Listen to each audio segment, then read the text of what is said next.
Did you see the really cool post-game moment between quarterbacks Bo Nix and Patrick Mahomes following the game? Well, we've got the video. I'm still numb from yesterday's loss to the Chiefs, but welcome into your Denver Sports Daily for November 11th. Happy Veterans Day. Let's go. Taking you through your morning headlines, it's Denver Sports Daily with Rachel V. Hill. Heartbreak, being numb. I have no words for how the Broncos lost, but I have plenty for how they played yesterday. But Will Lutz even looked like he had a good kick, and he felt good about it. So let's hear from the Broncos kicker first before we dive into the rest of the game. Take a listen. Yeah, felt good, but, not a moral victory. Their ball didn't go through the uprights. Job is to put the ball through the uprights. I'll never, ever forget this moment because in this exact moment, you guys, I was like, this is a jinx. And I just know it, where you have special teams coordinator and Sean Payton on the sidelines. And you think Sean Payton sits there and asks, is he going to make this? It's like, can he make this kick right here?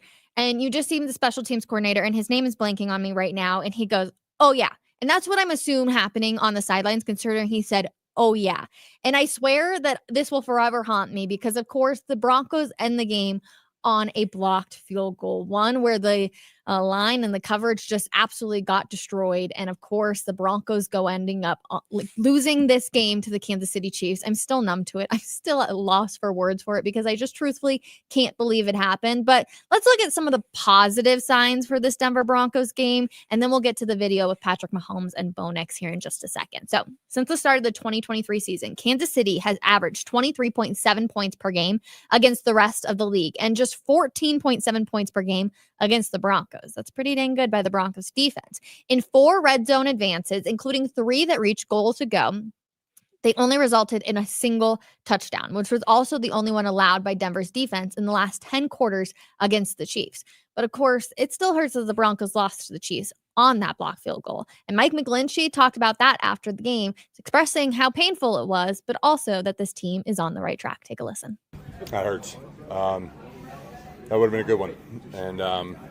And we would have done it the right way for a full, complete game from a team-wide perspective. I think our defense played their butts off today, holding them to 16 points. Like I said earlier, I think we had a couple opportunities early in the second half that we could have done better offensively to get the lead going and make the game more in our control. But yeah, to do what we did on that last drive and, essentially what you thought would end the game. And then, you can't fall asleep on one play. It can change the face of a game, can change the face of the season. But we're coming out of here with our heads held high. I think we bounced back in a great way after not so good of a game last week, and I'm proud of the way we fought, proud of the way we executed in situational football today, and you just got to make one more play. The Broncos scored first at the Chiefs for the first time since 2014. It actually came in November 30th of 2014, a game that Denver won 29-16. And a lot of that is thanks to a guy named Bo Nix, a rookie quarterback. He diced up the Chiefs for 22 completions and 30 attempts. He took 2 sacks when Kansas City dialed up blitzes in an attempt to rattle the young quarterback.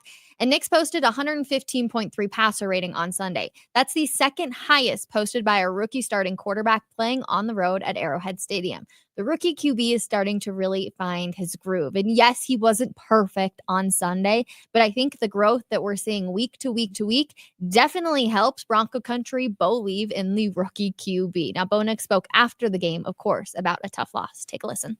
You got to go back to work, and all they want to see is effort and intensity and passion and, love for the game of football. And, that's what they're going to continue to get from me and, everybody in the locker room. That's why it doesn't hurt you if you don't care. It doesn't hurt you if it doesn't mean anything to you. It doesn't hurt if you don't put in work, and want the good results. So everybody in that locker room's hurt because we do all that stuff. We put in, the energy and the effort, and, we're out there practicing in the snow, and we're doing all this stuff, and it's hard and it's difficult.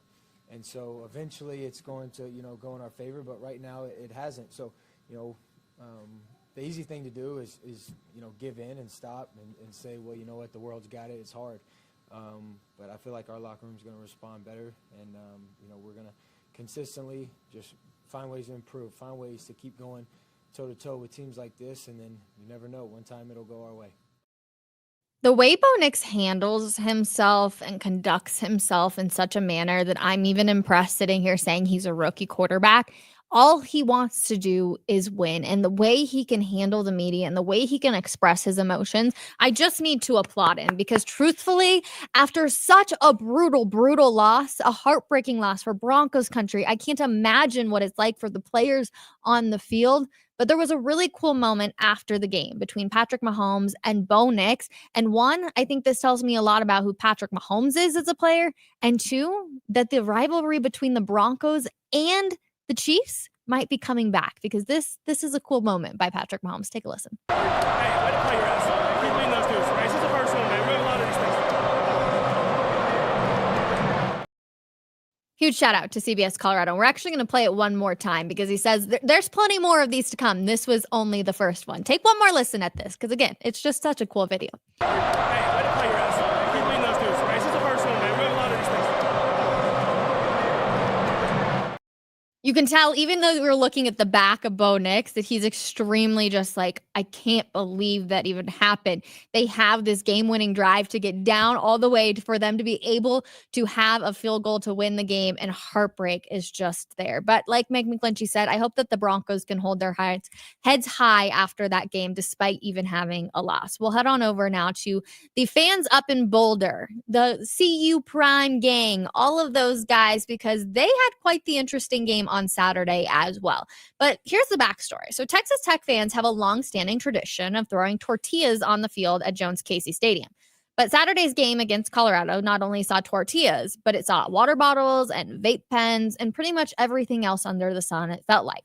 Now, Colorado coach Deion Sanders said they were throwing everything but my mama at me. And when they started throwing the water bottles and those other objects, that's when you've got to alarm the officials and say, okay, now, tortillas are one thing, although I do think it's unique that we're throwing tortillas. But water bottles are another thing, and that's getting a little crazy. So Texas Tech's coach Joey McGuire even had to take the microphone at one point and address the home crowd in the fourth quarter to implore them from stop throwing everything but the tortillas. Now, of course, Heisman Trophy candidate Travis Hunter stuffed one of those tortillas into his pants, and Shedeur Sanders signed another after the 41-27 win that moves Colorado to 7-2 on the season. So at least they were having a little bit of fun with it. But yeah, it definitely got to be a little much. Shiloh Sanders even getting in a bit of a yelling match with some of the fans on the sideline as well. But what about his brother, Shedeur Sanders? He started off pretty slow, but he rebounded to throw for 291 yards, had 3 touchdowns while going for another score on the ground. Essentially, all things are looking good for the Buffs. So if you're a Buffs fan,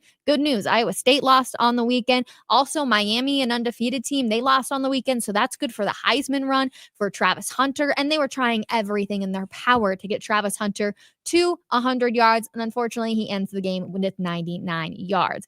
But hey, the Colorado Buffaloes, they're pretty much controlling their own destiny. They can win out. Who knows what can happen if they can get to the Big 12 championship as well.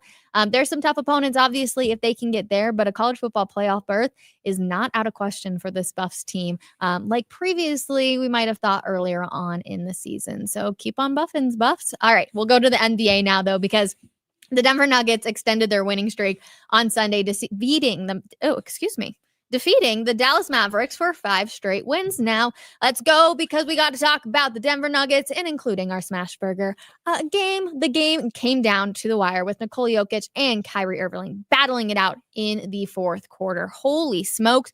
And when I say battle, I truthfully mean it. Oh my goodness, Kyrie. We just can't talk anymore. Kyrie finished the game with a game-high 43 points, but Jokic had the better all-around performance with a dominant line of 37 points, 18 rebounds, and 15 assists. Only man in the NBA to ever have that stat line. Yeah, 37 points, 18 rebounds, and 15 assists. That's a Nikola Jokic stat line for you if you've ever seen one. He also had several huge plays down the stretch for this game to secure the 122-120 win for Denver. Now, earlier over the weekend, there was a graphic that came out that was talking about who's getting the most votes for MVP.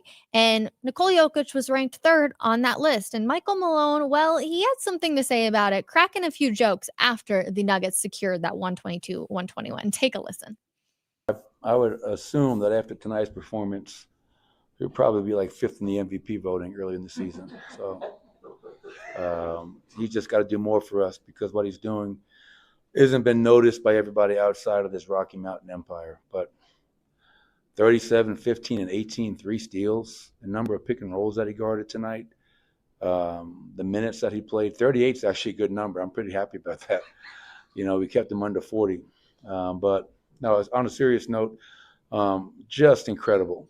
We're all running out of words, adjectives, and ways to describe his greatness and his impact. And I think the simple way to say that, he's the best player in the world.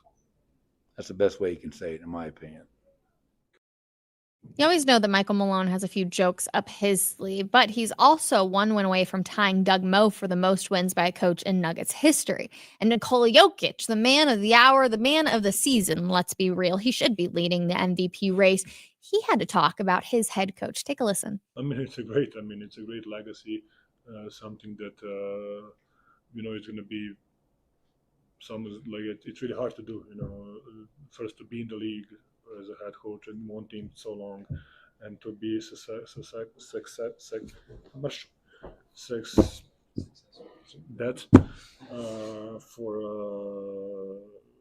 such a long period. I think it's a show that, I always tell that he's a really passionate guy. He likes to win, and he don't like to lose. So it's something that is going to be there for a long time probably.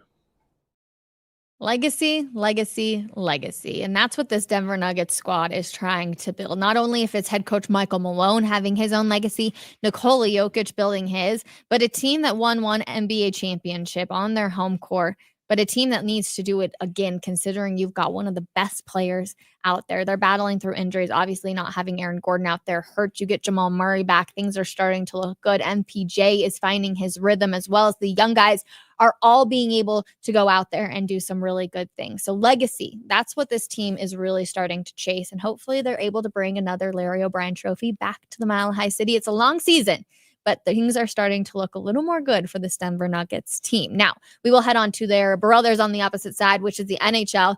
And Colorado erased a multi-goal deficit and made 2 comebacks on its way to a 6-4 victory over the Carolina Hurricanes at Ball Arena. The Canes saw their 8th straight eight-game winning streak come to an end as the Avs improved to 7-8 on the season. Carolina flew into town early Saturday morning because of the Friday night's Colorado snowstorm, which ultimately Mikko Rantanen says might have been a good thing. He says, I could feel that they were a little bit tired when we were skating and playing with the pace we were playing with.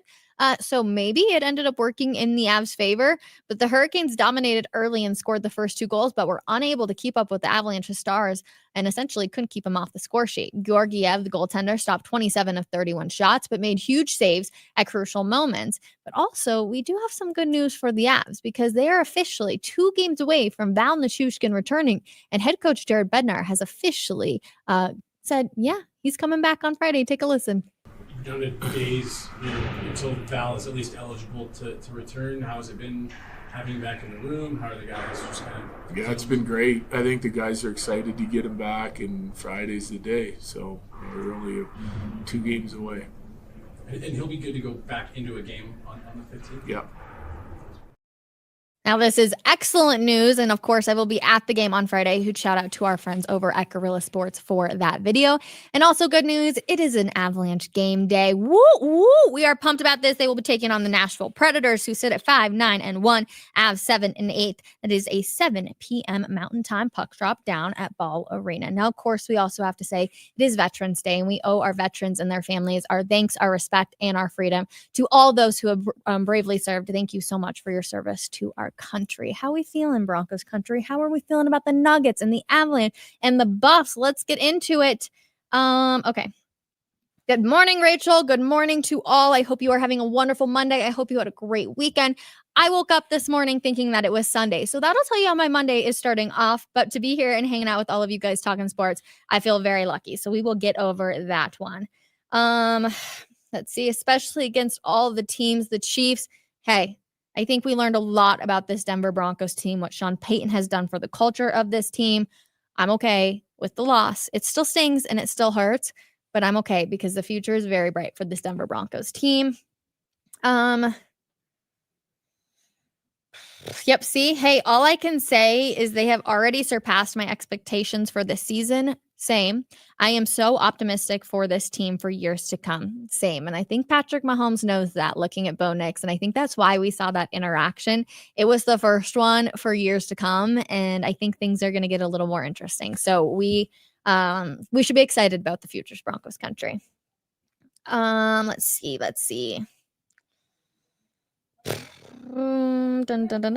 CU has a decent chance of making the college football playoffs. I actually agree. I think it's going to be interesting. I don't think Denver has a chance against Atlanta next week. Interesting. I'm actually going to be taking the Broncos at home. I think that they are very deserving of a win, especially a home win with this crowd. So yeah, we should be all really excited for the game on Sunday. I know I am, and I will be down there, of course, bringing you everything you need to see from Empower Field. SP is cool. Got to remember he is the leader who had us in position to get the win. He chose Bo and has us on an upward trajectory. I totally agree. Let's see. And then we have the opposite end. SP, Sean Payton lacks at play calling, getting all cute and fancy, but can't score in the second half. Look at Pat Shermer doing good for the Buffaloes. All right, we're going to get into the play calling. We are going to get into whose quote unquote fault it is that the Broncos could not score in the second half, essentially, because yeah, they looked really good. They looked solid being able to move the ball down the field in the first half. But what the heck happened in the second half? It is a Marilat Monday on Coffee Break. It is one you're not going to want to miss. You can check out James Marilat's article over at denversports.com if you want to prep yourself for his feelings ahead of our noon episode. But yeah, trust me, brutal, just a little bit. Let's see. There's a ton. There's just a ton to get into. I wish Facebook, it's just showing Facebook or user, so it won't actually show me who is saying them. But you guys, I appreciate you so much. I hope you guys are all having a wonderful Monday. If you are off for Veterans Day, then please do it. But make sure that you say thanks to all of those that have served for us. And we will see you guys 12 o'clock for Marilat Monday. It's going to be a good one. I've already mentally prepared myself to have to put up for Bo Nix and say, no, we're not going to trash on the rookie QB. So I don't know if I'm ready for it. We're going to find out. But we'll see you guys 12 p.m. Have a wonderful Monday, everybody. And again, happy Veterans Day. Bye, guys.